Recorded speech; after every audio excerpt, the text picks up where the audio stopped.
Welcome to the DoubleDown Show, and on this show today I'm privileged to host Coach Alton Asimwe. Me and Coach Alton have been teammates before, and a lot of time is my boy. We get to talk issues basketball. He's a youth coach, he's a psychologist, trained psychologist, and he likes to say a farmer. So today we'll talk all issues basketball, all issues training youth basketball, and being able to diversify as basketball players, as basketball coaches, and as professionals. Coach Alton, welcome to the DoubleDown Show. Thank you so much for hosting me, Mr. Cucu. I'm also privileged to be hosted on the DoubleDown Show. Just to re-echo, I know I may not have done the introduction good service. For the sake of our viewers, could you please introduce yourself in the way that you best fits?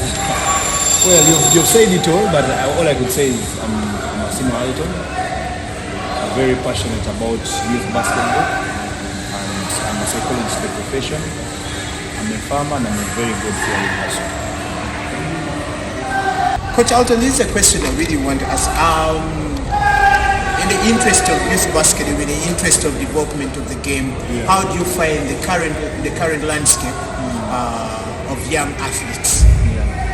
Well, I would say it's such an interesting part of like developing basketball, and I feel like the only challenges that we're facing are quite obvious. Maybe when you go to facilities and stuff like that. But I feel like it's been a good one, because from where we started basketball from and where it is now, I feel like we should go down to the grassroots to actually help these kids achieve the skills that they need to attain in life. You understand? But again, it's just bigger than the grassroots of only basketball. You understand? But if you teach the core values to these kids when they're still young, things like, of course, like things like character development, things like helping them in things like self-esteem and stuff like that. So I feel like besides, I'm one person who doesn't like dwelling on the challenges that we're facing, but again, in the positives that we can do and actually do away with these negatives. So I think the landscape is I shouldn't say it's quite challenging, but I think despite the fact that if we could remove all those challenges that we're going through, I think it would be a better thing for us. Particularly, how have you found the space of how parents respond, how, let's say, the stakeholders to these youth respond to basically just having their kids involved in a very organized sport, involved in having a coach, a trained coach, a trained psychologist, and being able to mentor them and to fonder them, to grow them into elite players. Yes. So the biggest, I think, one of the advantages that we have is most of our parents have received that. You understand, most of the parents have been in position to accept everything that we're doing as a program. And I think one of the most things that most parents look up to is when you tell them about the mentorship. Because there are very many parents out there maybe who might not trust their kids with other people because they think probably they're only going to speak about basketball and they're not going to help them in attaining what they have to attain. You understand? But then what I tell the parents all the time is like, most kids choose sports. Sports doesn't choose them like school. But school, you always have to go to school. But so by the time a kid chooses sports, then you can help them on so much. For instance, I tell parents sometimes that if your kid has a problem maybe with character and they love basketball, you could use basketball to trim their character. Understand? So I think that is one thing that is amazing, and parents nowadays are really in position to accept than the parents those days. I think parents nowadays have started seeing the opportunities that kids are getting through sports, and have tried to accept the programs of basketball and sports in general. Yeah. You were in a position of privilege professionally. Yeah. You are a trained psychologist from Makerere University. And you've worked before in spaces of the school, being able to guide these kids and see their mental welfare and sorts of. How has this been beneficial to the program, knowing that basketball is not just the basketball skills, but it goes along to see the life and the livelihood of these youth? Well, now the biggest advantage is, like, I think we could go back to how many Ugandans they say have mental health issues. 19 million? About 19 million. I don't know the numbers specifically. But I think this is one thing that people have undermined. You see, most people look at the mental health of adults, but then they don't look at the mental health of kids. Yet the kids also are struggling a lot with mental health issues. Well, and parents tend to undermine them. They look past them. Yet those are things that build up into what they become in the future. So what do? Me as a professional who has worked, like you said, I've worked with use cases of kids. I've been a psychologist at James Cambridge, and I've worked a lot in use cases of kids. So me having studied psychology and having played basketball to a very good level, so I saw how about I incorporated my psychology in sports. That would be very helpful for very many kids in sports. You understand? For instance, what are the struggles of kids now? Things like low self-esteem, things like post-traumatic stress disorder, a bunch of things that some of the kids don't even have. Some of the kids can't even express themselves, you understand? But then if you let the kids open up, then we are grooming responsible citizens. In our program, we look beyond just the game of basketball. But we look beyond the game of basketball, we look forward to having responsible citizens of this country, leaders of this country. But you see, we cannot do that if there is no mentorship at the early stages of development. There is somewhere I've read where they say that one of the issues that are really facing young people today is the rate of improvement and use of technology as compared to the ability and adaptability of humans to actually use it is one of the most destructive forces we may have to face. Everywhere you look, you see kids on their phones. We have screens in front of us almost every time. If it's not a TV, it's a cell phone. What do you have to say about that, and how are you going to help incorporate using sports to, kind of approach that space? Yes, and this is the advantage of sports. You understand? Because most kids, like you say, most of them are always on social media. Most of them are watching YouTube videos. Like, they don't have anything they're actually involved in. But what does that help them? That doesn't even help them in their social life skills. Like, they can't interact with their peers openly. But you see, with sports, you can give them responsibilities. Like, for instance, if someone came to the program and maybe we discover that a kid doesn't know how to express themselves, maybe they cannot express themselves very well.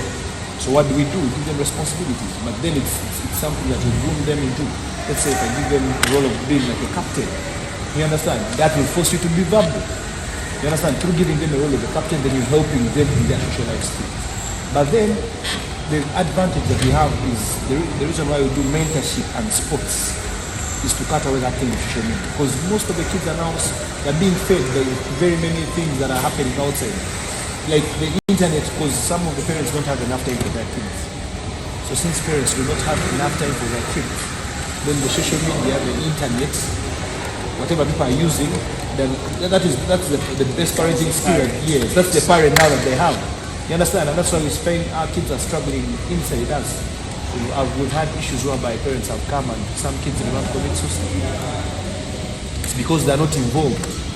And maybe sometimes parents do not have enough time for their kids. I understand the fact that they're so busy looking for money and looking after them. But I think also if parents get some time off to have a one-on-one interaction with their kids, probably go swimming with their kids, do these activities with their kids and stuff like that. So I think for us to cover up that gap, it's through helping our kids participate in sports. It may not only be basketball, it may be football, it may be swimming, anything that is helping the kids evolve.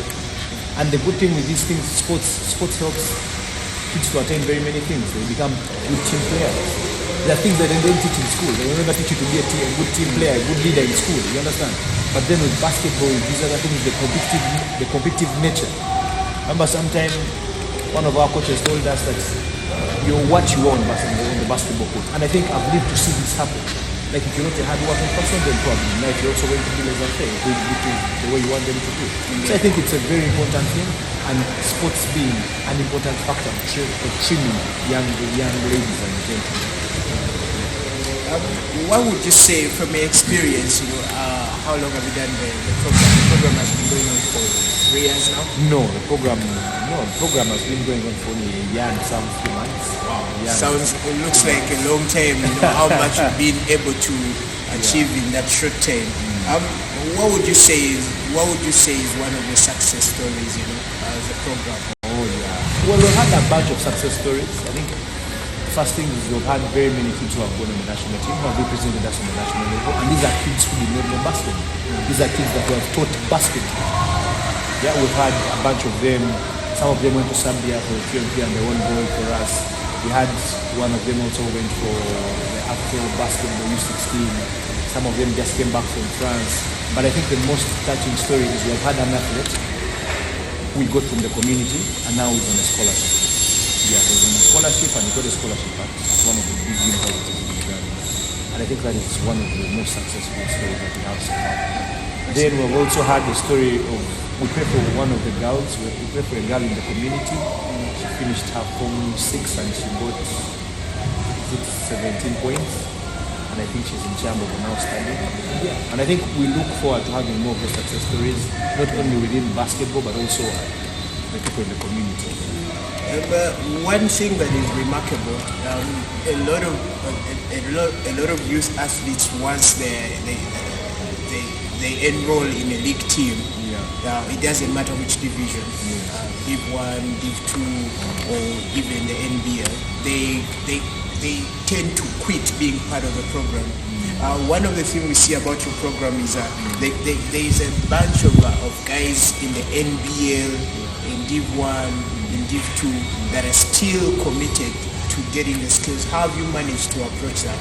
Oh, the first thing is also with the athletes. I think the athletes also do not want, because it's one thing that we've advised them to do, but again they've also taken the initiative to always come back to the program. Because the first thing we always tell them is like, you've gotten all these skills, most of these skills from the program, yeah? Much as you're going to your team, most teams train for three days a week. You understand? What are you doing 4 times a week? You understand?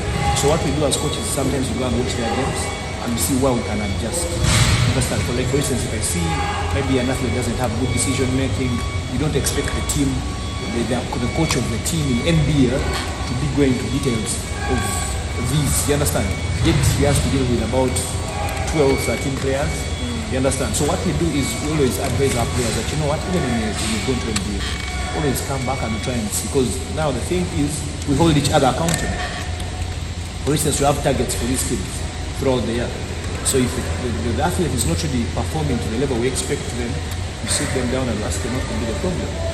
Sometimes if it's the coach, maybe some of the coaches aren't having a good conversation with these athletes. We always call the coaches and ask them, you know, what do you think we can help you in making this player a better player?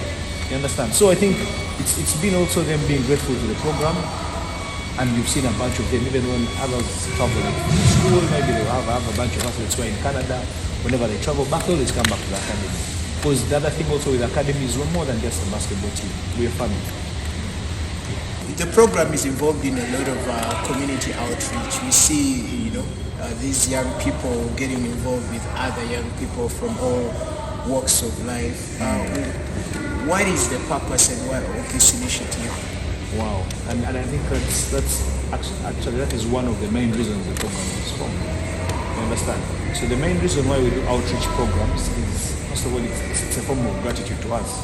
Like I want to teach most of the kids in the program maybe may be in position to pay for the program, but I've not seen the other life that the kids are passing through. So what we do, we as a program, we take them there so they may be grateful for the little that they have, so they may not take things for granted.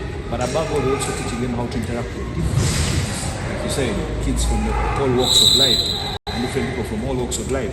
So the reason why we do the mentorship programs, the reason why we do the outreach program specifically, is a sign of gratitude for our kids. We want our kids to get groomed, we want our kids to start in future when the kids maybe they get, some of them maybe may own companies in the future, like how are you going to treat the lowest person from the person at the gate? You understand? So if we do not teach the kids those things now, and I think through those outreach programs, most of the kids have started being grateful. Because there are kids, Chuchi, there's some kids out there who don't know that they're told to go and make it out. Because everything is there, like whatever you want, the driver is there to pick you and drop you. You go to the best international school, you can always go out of the country whenever you want, but then you've not taught them this other life. Understand?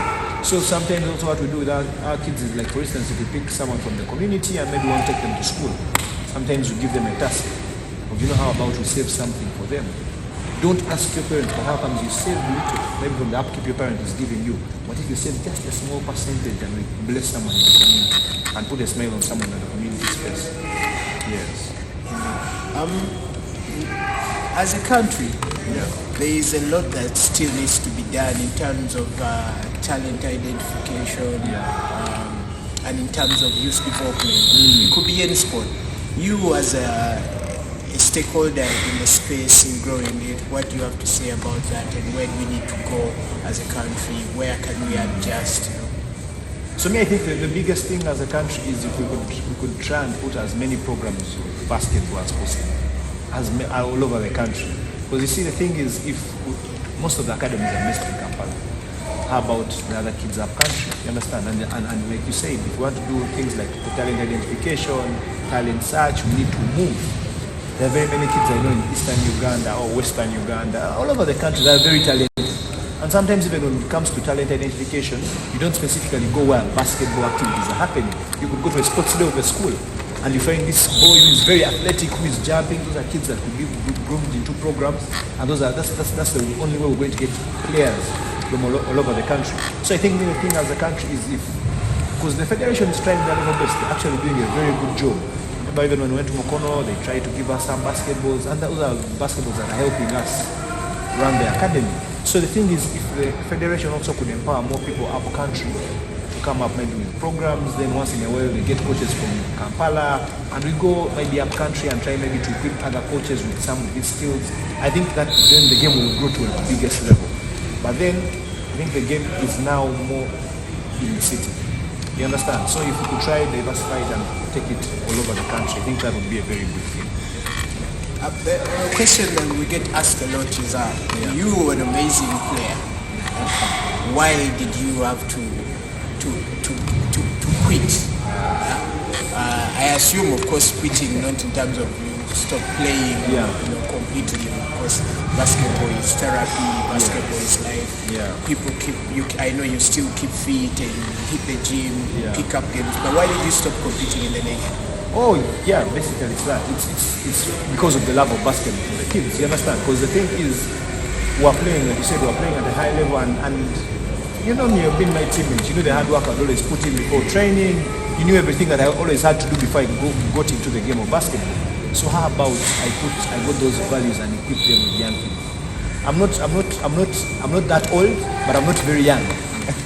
So there's nothing that I'm gonna do so much at my age. But I can actually do so much by equipping the young kids. So how about we had a generation of young kids that are growing up with all the work ethics that we had, all the kids who are growing up in mentorship programs that even have psychologists. Man, we didn't have those opportunities, you understand? But then if we pass those things to the kids, I think the next generation is going to be a better generation of players. One of the things that I was kind of frustrated with is seeing players that we have seen for the longest time still compete in the league. And the thing is, it's because the young players have not been in position to out-compete these guys. The guys who are playing in the league, and they deserve being in the league. But you see, like, if you look at the NBA, that time most guys are like, now you see like the LeBrons are going, the KDs are going, you see the young generation, the Jason Tatum, the this world, the young players are the ones who are taking over. They're taking over, you understand? So if the only way we can make the young guys take over this game is through going back to the grassroots and equipping them. You understand? Because like you know what I was going through every time waking up and shooting. I was like, you know what, how about I go to young kids? Because you know, like, if I do that and I'm still playing in the league and I'm still maybe competing to the next level, because at least I've gotten a chance to with the country. I've represented the country on several occasions, you understand? But now, what if I got 30 more kids to get those opportunities? I think my heart would be glad. Yes, indeed. Coach Alton, you are a passionate farmer. Yeah. Apart from you being a basketball coach and a psychologist, you're a passionate farmer. And I say this in terms of what happened during COVID, our athletes struggled and all that. Really, what's your opinion and what's your take on athletes being able to diversify, build alternative sources of income and also try to better themselves in different type of ways? Yeah, that's a very important point. You see, athletes, one thing I want to tell guys is like, the sports space in Africa is actually very limited. You see, like in the States or abroad, like someone can make millions of money from the age of like 20 to 29 or 30. They may even make billions of money that they don't even need to work after, you understand? But then when you come to our sports, we're still, I don't think, is our league pro? It's an amateur league. It's an amateur league, you understand? So I think, and players have gotten very many opportunities when they're in their prime. So me, one thing I'm thinking is if they could try and do something within their passion. It could not be farming. Maybe some of them like things like graphic designing, like what you're doing. You're a guy who's passionate about growing this game in different ways. I think if they could find their passions and they try fueling them at a young stage, you understand? So even when you finish basketball, there's something that you can start from, you understand?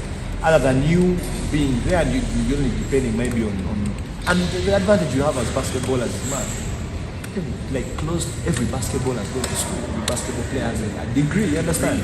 So I think if they could find their passions as they work on their basketball careers, I think if they could just try strike a balance a little bit.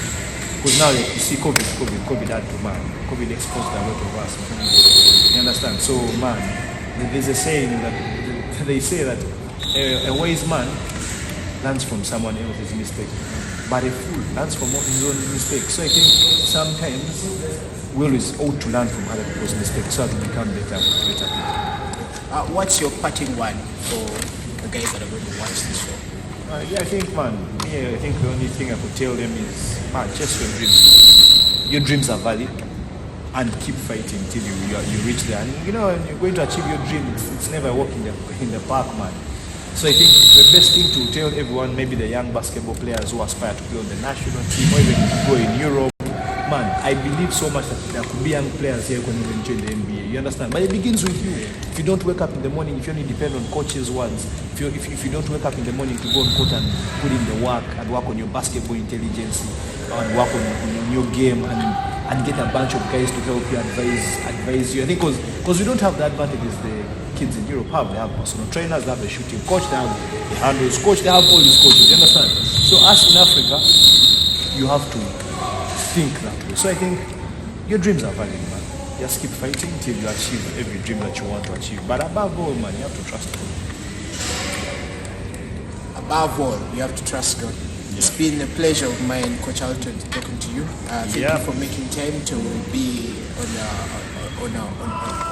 on the DoubleDown Show. How do people reach Alton Basketball? Maybe they can share the social links or website, and they can.